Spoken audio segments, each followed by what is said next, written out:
Welcome to User-Centered by Design, a podcast where we talk about all things related to user-centered design.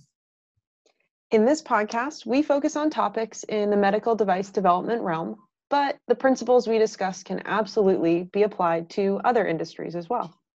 I'm Alex Tarian, the Director of User-Centered Design at Sunrise Labs. I'm Kelly Catali, Principal Human Factors Engineer. And I'm Nicole Kelly, UX UI Designer. In today's episode, we will take a closer look at user-centered design as a whole, what it is and how the disciplines within UCD work together and how a team can benefit from utilizing one. In the first episode of this show, we talked a little bit about what is user-centered design and how you can best leverage your user-centered design consultants and services to serve the needs of your team. And today, we're actually going to take a step back and really explore the topic of user-centered design as a whole and the value of it from a more holistic perspective. At Sunrise Labs, user-centered design means really focusing on a systems thinking approach to defining the experience of the entire product. When we think about what a user-centered design team can do, it really means that we're ensuring the system is safe, effective, but also delightful. And that requires a blend of skill sets. We believe it's important to have a blend of skill sets to get the right outcome and to get the right experience. And that means thinking about things from a holistic point of view where you're considering the digital, the physical, as well as the human psychology of what's going on in the product at any moment. So when we talk about the components that are in our team, certainly the approach that we have, it means that we've brought in industrial design, user experience and user interface design, and human factors engineering. Kelly, tell us a little bit about what you think it means from a human factors engineering perspective. What is a human factors engineer? What do they do on the team? Human factors engineering is the discipline that's focused on optimizing a user interface to meet the needs, whether that be capabilities or limitations of our users, and also focused around making sure that we're considering the use environment. And a lot of that is rooted in risk because we're working in medical device realm, and there's risk management, there's understanding requirements and our user needs, and helping to develop a system that's easy and safe to use from the perspective of the potential end users and the way that the device is intended to be used. And a lot of what we do is very systems level thinking and keeping a focus on the entire product. So we think about user interface as more of a holistic piece of everything that the user touches and not just maybe one component. And that's something that human factors engineer has to keep in mind throughout an entire product development process. Tell me, what does that look like on a day-to-day basis? Like when you're on a project, what do people see from you on a regular basis? Like what do you show up to the morning scrum with, or what are you doing to bring some of that activity to the people you're working with? Throughout the process, I probably pop my head in every day with something new. There's a lot that a human factors engineer touches. At the beginning, it might be helping to develop user needs and understanding our users. There might be some generative research that goes on, maybe going and observing users, or potentially doing some interviews and understanding the perspective of our potential end users, and then translating those in a way that our development team can understand. I mean, I definitely think it's a huge benefit to have a human factors engineer on a team, especially for medical product development, because especially when you're with the UX UI, there's a ton of different factors, right? Because it's a very broad spectrum of tasks. You do have the user experience side, but you do have the user interface side. So having a human factors engineer to kind of do that very fundamental, user research, user requirements, and have that trickle throughout the process, I think is so beneficial, because it helps inform the people who are working on the product, not just within the UCD team. It helps inform everybody at all levels, and it can help streamline a process so that we don't get stuck in any which way, or we're always thinking about the user first, which is what I hope to encompass when I'm doing my part of the job, the UX UI department. But I think it's really beneficial. Alex, how about you talk to us about industrial design? Sure. Industrial design, there's a lot of aspects to this. There's certainly the aesthetic part of it. That's a common point that we touch on, but so much of it really is about shaping the user experience through form and sculpture and the physical being of the product in a user's world. Certainly, a lot of that comes back to aesthetics, but it's also very architectural. We have to think about the placement of these objects in a person's life and how they are suitable to the environment that they're working in and how they make sense there. If it's a product that you're going to use in a certain way, let's say you're building a house, the appearance and the physicality of it has to appear appropriate to that type of environment and what you're trying to do with the object. We're building tools for people. At the same time, when we start talking about med tech, is this a product that communicates robustness and that it can be used in everyday life in an aggressive way? It's going to hold up to the wear and tear of what a user might do, like an infusion pump, a wearable infusion pump. It has to be durable. It has to communicate that to the end user. At the same time, the form language, the design of it could communicate that this is a product that needs to live in the home and it's more delicate and it's got to be treated with care. And again, you would design it differently to respond to that need. Industrial design is about taking physical objects and make it very clear to an end user what is appropriate for this object, how it should be used, and where it should live, so that it fits into people's lives. And that's an important part of what industrial design is bringing to this user-centered design approach. So, Nicole, why don't you tell us a little bit more about how UX UI contributes to this conversation? Okay, well, first off, UX UI design is a bit of an umbrella term. UX, user experience, and then the UI part, user interface.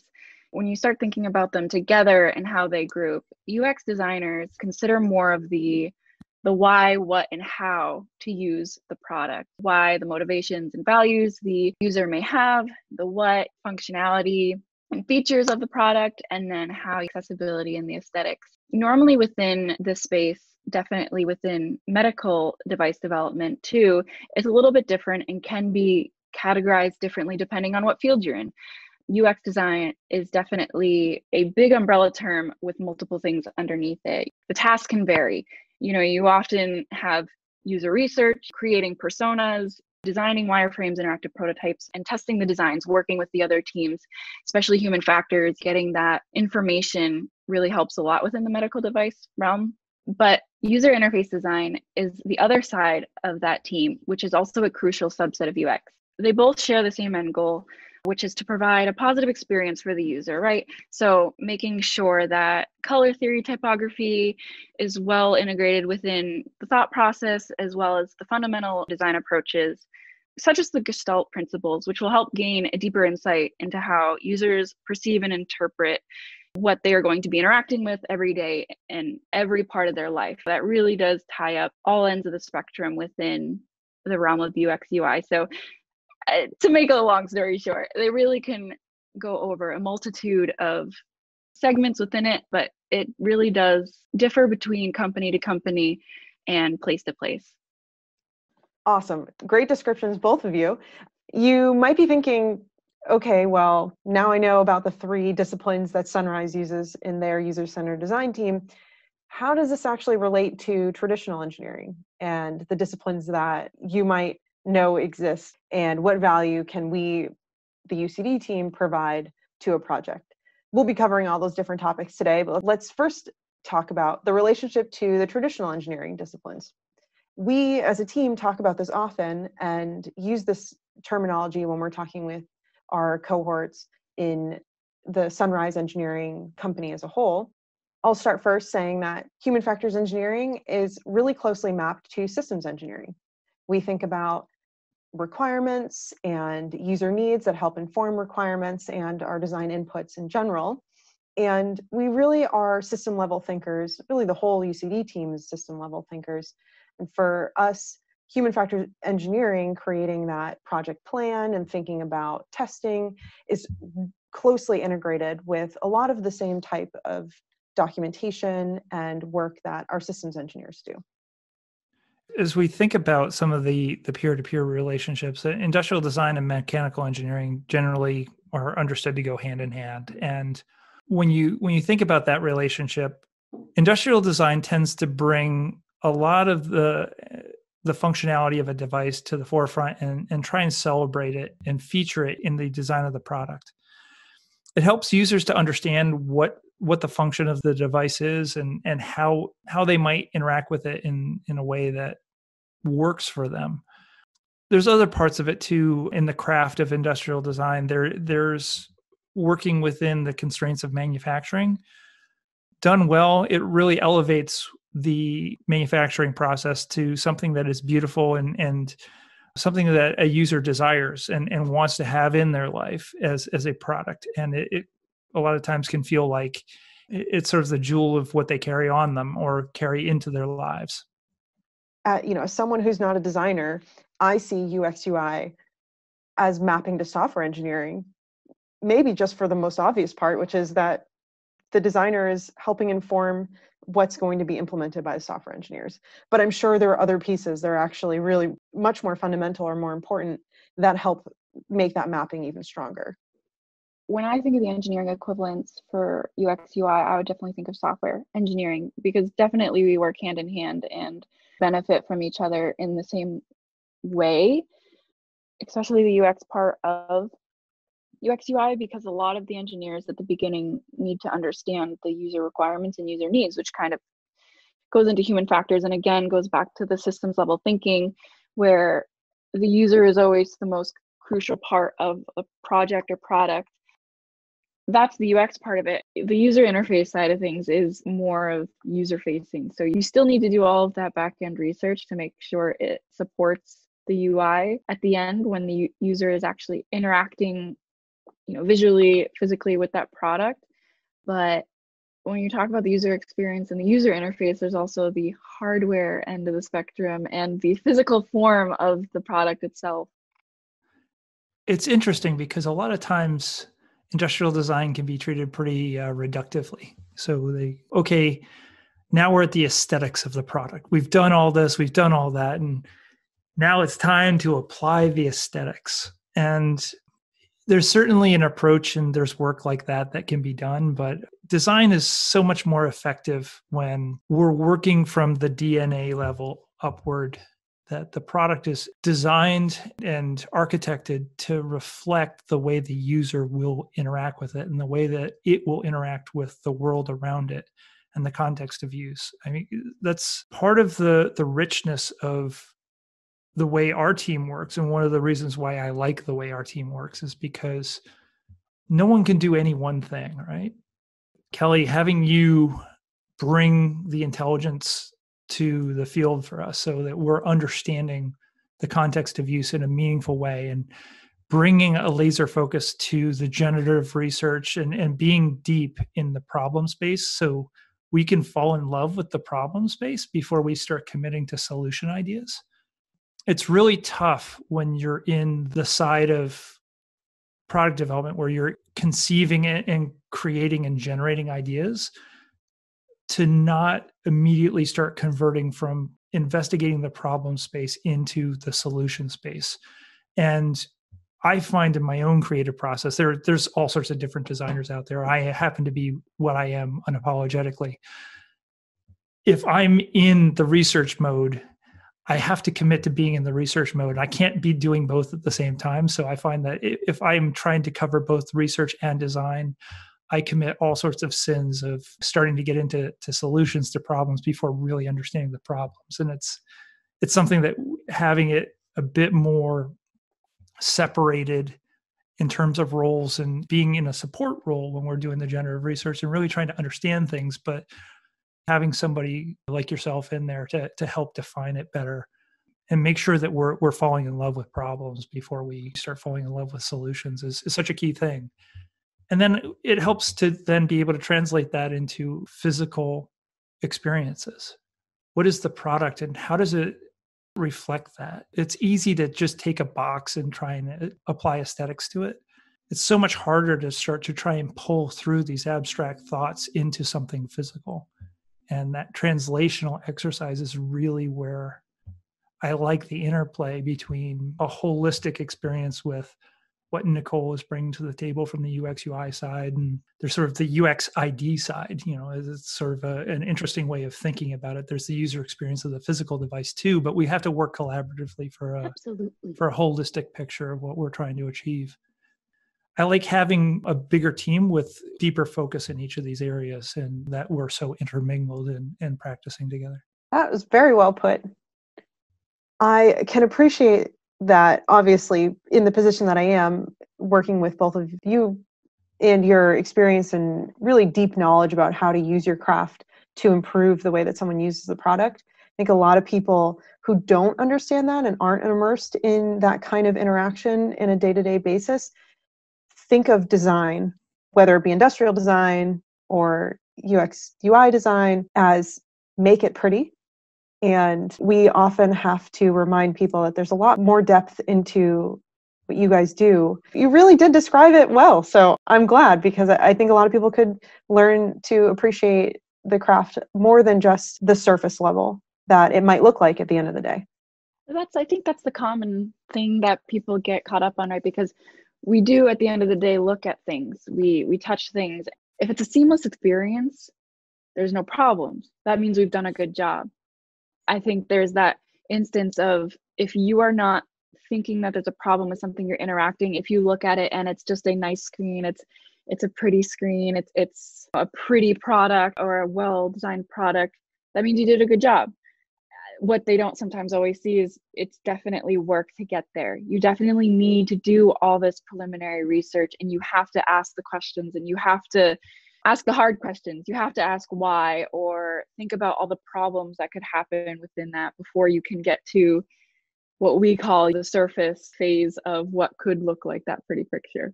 So it is nice to, have a team that focuses on all aspects of that, so we understand each other and we know how to get into that. That's a really good point. I actually have heard that the simplest designs are the ones that take the most time, that are the most challenging ones. So you can have a really, really simple design, and on the surface, one might think, oh, they just made that look nice. That's pretty. But to get it to be a seamless, to your point, Nicole, seamless, simple design takes a lot of thought and a lot of knowledge in the front end of development to be able to make it what it comes out to be. Each of the elements that are left behind that still exist and survive sort of the editing process and the design, they've each got to handle multiple tasks at that point. And it's funny because so much of great design is a filtering process. What makes it into the product? Oftentimes, if it's not thoughtful, if it's not curated, if it's not intentional in what you're eliminating as much as what you're including, it can become noisy and tough to follow. I think, Nicole, part of what I've loved about the work that you've been doing with me lately is the focus on white space, the attention to detail in what we're including, from anything from instructions to use to the amount of visual detail in the design of our products, because it brings focus to each area and it supports a lot of the usability goals that we have, but from a highly marketable sense of execution. The execution is very tight. It's very well followed through to the branding area, which I know is a particular interest and focus of yours. All these things interplay with each other. They tend to support each other much more than we give it credit for. There's a lot of talk about an almost low-grade adversarial relationship between marketing and usability, or marketing and human factors, once we get into the regulated space. But I don't think we've ever seen it that way. I know that that's been a conversation I've had with each of you individually, but I think that's an area where we certainly strive to achieve both. And it's a lot of that's from stripping out detail and making sure that we're reaching the right balance of the amount of ingredients we're including into whatever we're baking. There's also a really important piece. We've been talking about design, and whether it's the physical design or the graphical design or screen design, user experience doesn't end at just the product.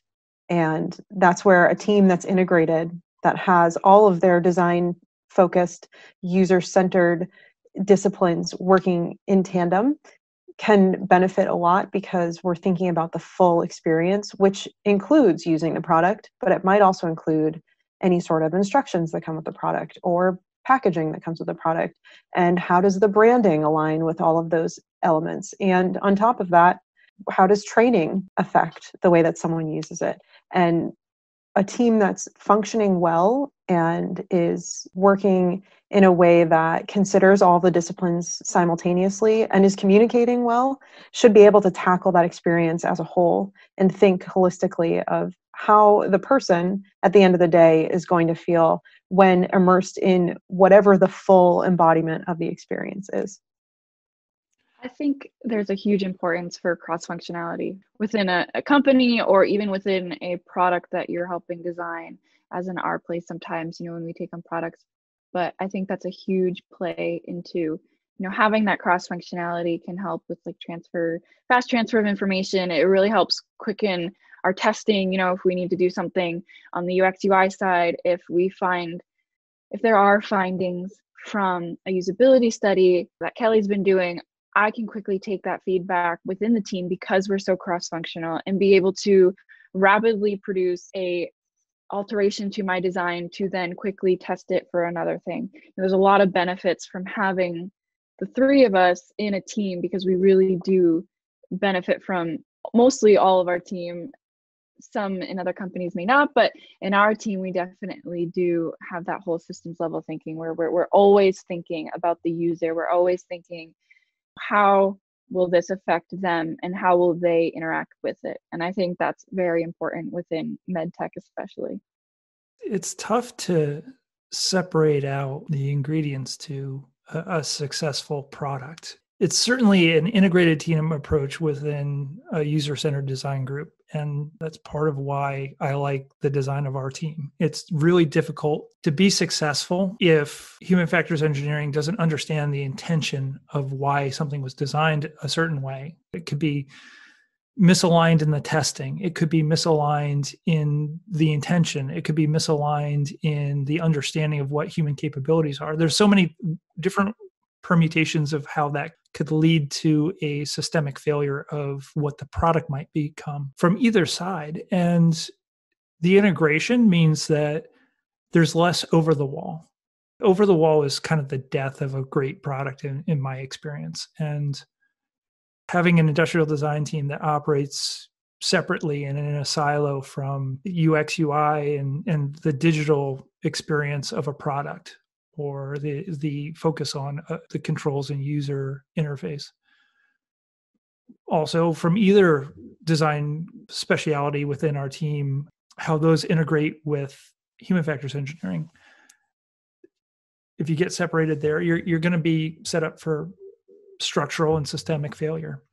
I think that it even extends beyond just the design of the product and the intention of the product into the execution of the product. If industrial design isn't collaborating well with its peer-to-peer relationships in mechanical engineering, we won't see the pull-through into tooling, into manufacture, what we had spent so many hours trying to refine and get just right in the material selection, the fabrication method, the true craft of industrial design. It becomes really difficult. I'm sure the same is true. I know the same is true across each of the peer groups within UCD, with Nicole's experience in UX UI and some of her experience there with her peers, and same with systems engineering and human factors. I don't know if either of you want to share some of your thoughts there. Well, I know one thing that I've worked on that always seems to get tied up is risk management.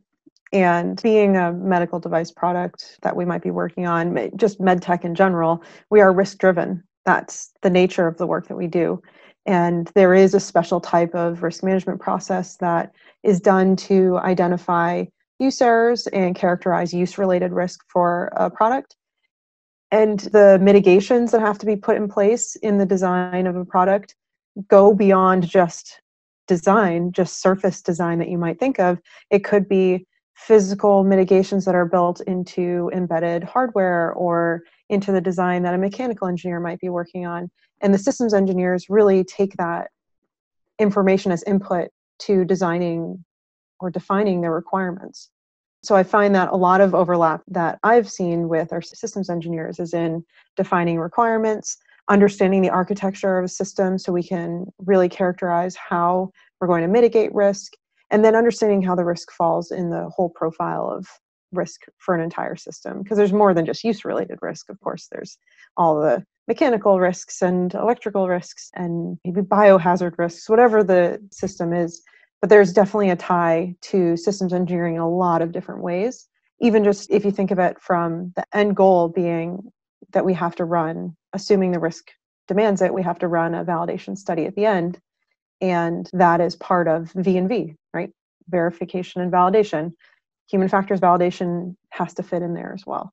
And systems engineers really have to coordinate all of those details. And we work with them closely to make sure that we are aligning with their goals for the system. It's interesting how, if not well managed at that level, you can end up really separated on at the architectural expectation, Yeah. right? So even something as simple as Bluetooth technology, if we're using Bluetooth low energy, for example, it's optimized for burst transmissions, right? So if suddenly we're expecting for a steady stream and a steady indication of a status within the device, that technology may not support it, and we may be in conflict with the fundamental architecture that we committed to long ago and can't change anymore if we're not progressing at the same pace and understanding each other well. So a good communication between the UCD team members and all of our peers in all the other departments means that we're not going to be asking the design to break physics in any way. It's going to align with the way that the world works, but also the way that the system was intended. And if we have a finding from a usability test, like Nicole mentioned, that does feed back into our design, and it feeds back to all the other disciplines too. It doesn't just stay within the UCD team. It goes to our electrical engineers and our systems engineers and software, mechanical. And if we have recommendations, we're not going to recommend something that makes absolutely no sense, because we talk with them regularly, we interact with them regularly, and we know what the limitations are. And we know where we can grow, where we can modify without asking them to move mountains to be able to do it. Or in a more realistic case, without asking them to rewrite lines and lines and lines, hundreds of lines of code, for example. When maybe there's an easier way to fix something or an easier recommendation that meets everyone's needs. But I know that from a software perspective, there could be a lot of potential. One might think there could be a lot of potential for flexibility, but their software can be kind of finicky when we're suggesting different changes. And it's why it's really important for us to get in early and help with defining the architecture for our system. There's a huge benefit to be able to communicate sufficiently with software engineers, especially from the UX UI side of things. You definitely need to have that open communication flow to make sure that you spend all this time and the client wants to see these prototypes, these fast prototypes, these architectures of the navigational flow that they are expecting. When you get to handing that off to your developers, your software engineers, there's a lot of back-end work that has been done. So it's really good to have that open flow of communication to make sure that things are getting implemented the way that they were intended to, the way that the designer, had designed them and shown the client and shown how the user was supposed to interact. If there's a disconnect between that in any way, it can cause a lot of scope problems with making sure that it's, like you said, if they need to keep adding lines of code, or if I design something that's completely unfeasible for them, we need to be able to understand that too. I think there's a common misconception that it can just be a pretty picture, because I'm definitely not thinking that it's only that. As of the UX side of things, the user experience side, you can't just think linearly. You need to be able to think and make sure that what you're doing is going to be beneficial for the team while still keeping the user in mind. But you definitely need to be able to make sure that it's not going to break the product that you're working on, and it's not going to break any software architectures that have already been created. You need to find a happy medium and fit between that spot while still not sacrificing the aesthetics for the user and the ease of use for them as well. So I think that keeping that open communication flow with your software developer, definitely keep that open. I think that's such a good benefit and such a good thing we have at Sunrise, is definitely having that good communication and good teamwork with our engineers, because I think that allows us to be able to really think at the end that it is for the user, and that we definitely are trying to make a product for them and work for them as well. I really like what you're describing there, because no pressure on you, Nicole, but a lot of times when we're doing a product, most of the assumptions that are misaligned, most of the incorrect beliefs about the system, 70 to 80% of those are showing up in the user interface. If we can get a good cut at the user interface, even as just wireframe flows, it pulls out so much of the differences between what the client marketing side, the client product owner, the client tech lead, our own software internal engineers, the system engineer, their vision of the architecture.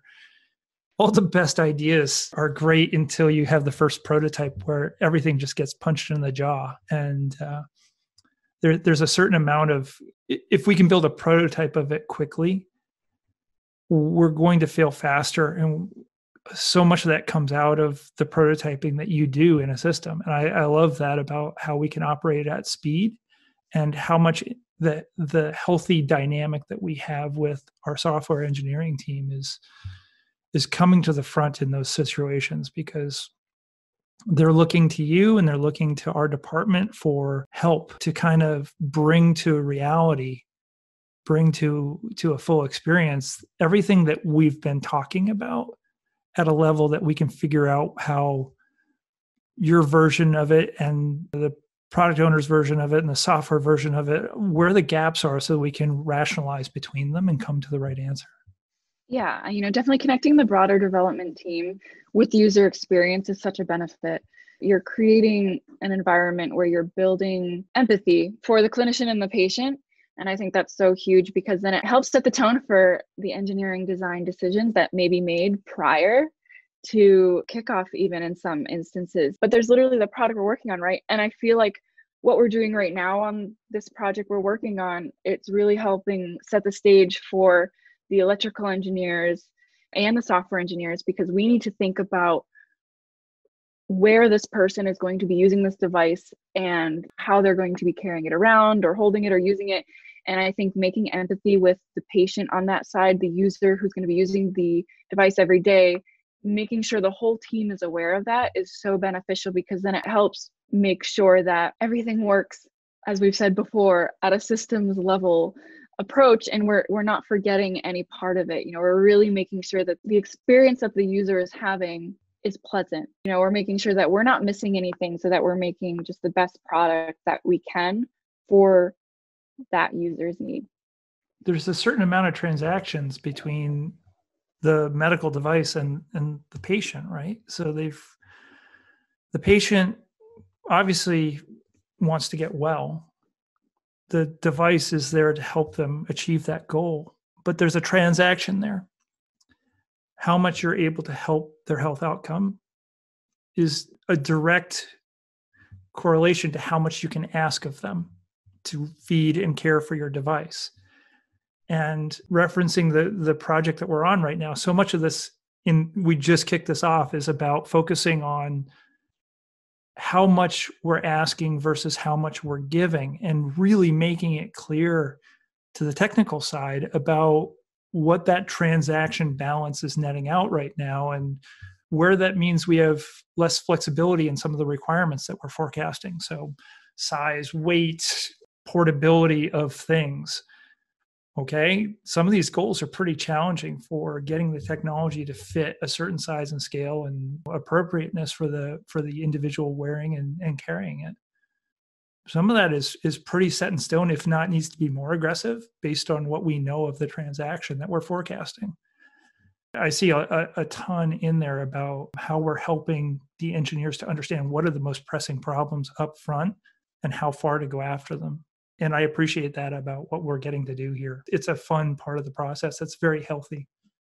I think one thing that falls in alignment with what you both are talking about, but maybe even a little more fundamental, is when you build empathy with your team members. So you're going through this exercise that you guys are talking about, and all the technical team members, not just UCD, but now you have your PM and your mechanical, electrical, software engineers and their systems engineers, and they all are starting to understand the user's perspective, which often doesn't happen in a big team. In a big company, especially, you're going to have silos working independently. They come together for integration, but at the end of the day, they're kind of stuck in their lane. When you have every team member really appreciating the user experience and their journey, it gives people purpose. And I know right now we've been talking about the technical benefits, but when someone from the team can say, okay, I know that this product is helping this population, you start to build a little bit more connection with that population. And you realize that the work that you're doing on a day-to-day basis could feel mundane after months of work, because we know that medical device development is not a fast process and it can take some time and sometimes it's tedious. But if you can help build that empathy, which the UCD team really can do and has done successfully for a lot of our projects, you then create this sense of purpose for the team. And you can go back and call on them to say, hey, it's no longer designing your mechanical design or your electrical, whatever. It's not personal when I tell you that it's not going to work. We're talking about this isn't going to work for the user, or your work right now is really meaningful and you're doing something really great for the end user. There's a lot of value and a lot of unspoken value about that that doesn't necessarily pan out when you think of all the technical benefits. But it does have something that really draws the team, pulls the team together in a bonding almost way. And I like the fact that it's short-circuiting a potential conflict early through what is essentially a critique process. So with anything that we do, there's sort of a critique process that exists. Other engineering technical groups generally call those design reviews. And if we can get in before that and sort of share these empathetic elements of the project and help them to understand the patient journey and the user journey, which can be different throughout the device that we're developing or the system that we're developing, it does a couple of things. Number one, it democratizes creativity. If they're aware of certain things and have empathy for the patient and the end user, they may make different decisions up front about the way that they're envisioning a technical solution to a problem because they understand the problem space better. Back to our earlier part of the conversation, understanding and falling in love with the problem space before you get into solutions. Asking the hard questions. Yeah, exactly. The inner 6-year-old, why? Why? But yes. But additionally, when we get into the critique space where we're criticizing our work and trying to find the best answer, it becomes less personal, it becomes more collaborative because we're identifying opportunities to improve as opposed to saying, you just didn't get it, and here's the thing that you didn't know beforehand. And part of that is the other thing that we've been kind of pointing at within human factors engineering and about its integration into both the technical team as well as this user-centered design entity that we advocate for as a structural element of an organization, not just at Sunrise, but in most places. It's being integrated with the team means understanding the intent, and understanding the intent is part of being able to effectively critique what needs to change. Because if you don't understand and you don't empathize with why decisions were made, and it was just like, well, that's wrong, you should do it differently, it's tough to do that work and be effective at critique without falling in some level of love and trying to understand the sense of where the design was heading in the first place or the solution to the problem was heading in the first place. Because this isn't limited to a user-centered design team, it's the overall product. When it's reduced to the role of just being testing or just filling a consulting role into a team, human factors engineering often is constrained from what it's able to be most effective at, which is to understand and communicate with empathy the needs of the user so that we all can operate better. I think with the proper application of critique, we can really achieve that goal. I fully agree. Actually, I was working on a project recently where I helped develop a journey map at the start of a project. And it wasn't the start of the project. So the project was was already underway. There were teams of people already working toward a solution. And I had helped develop this journey map with the client, shared it with our team, and had a lot of feedback from the technical team members saying, oh gosh, I had to write new software requirements, or I had to write new system requirements because of things I learned through this process. And it was relatively simple, and it helped build that empathy and helped build that trust with the team, that they were able to understand those details in a better way and understand the why behind some of the design requirements that the client had come to the table with. I like the good listening as part of that, because so much of that is facilitating what's in the client's head and getting it out onto Mhm. paper in a meaningful way to help explain to the broader part of the team and make sure that we're effectively listening to the client. I really love that part of the story. You sounded nerdy when I love that part. Just, I am a nerd. I am We unapologetic. we get excited. We get excited Yeah. about when things work. Oh, I'm super nerd. I'm not critiquing from a non-nerd standpoint. I'm more nerd than you are. Oh, don't test me. Come at me, bro. Come at me. We talked about a lot of things. We did. In the last episode that we had, episode 1, we talked about how to leverage your UCD team in a way that will most benefit your project. And then today we're talking about the benefits of UCD. And perhaps at the start of this, you might have been, as a listener, might have been thinking, well, okay, we have a designer or we have a human factors engineering department. Is UCD really that important? And hopefully the message you can take away is that the close integration between design and human factors, and then even closer integration with all of the development team, really does bring a lot of value. Every project can definitely benefit from a UCD mindset, even if it's not a UCD team, but a mindset of staying user focused and really user forward in all of your design discussions and as the design progresses throughout its life cycle.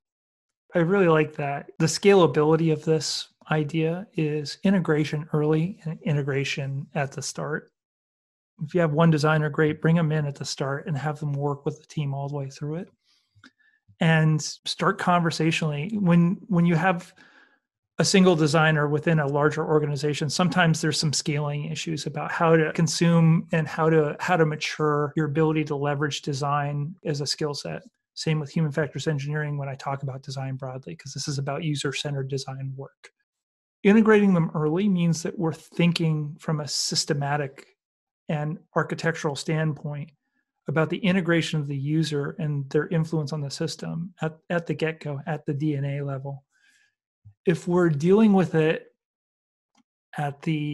we've got something, let's skin it, or we've got something, let's put some corner radiuses on it, or we've got something, make it Yes, pretty. I was going to say, make it pretty, like we said at the beginning. Put the pretty on top of the thing, and it never works. It's too late by then.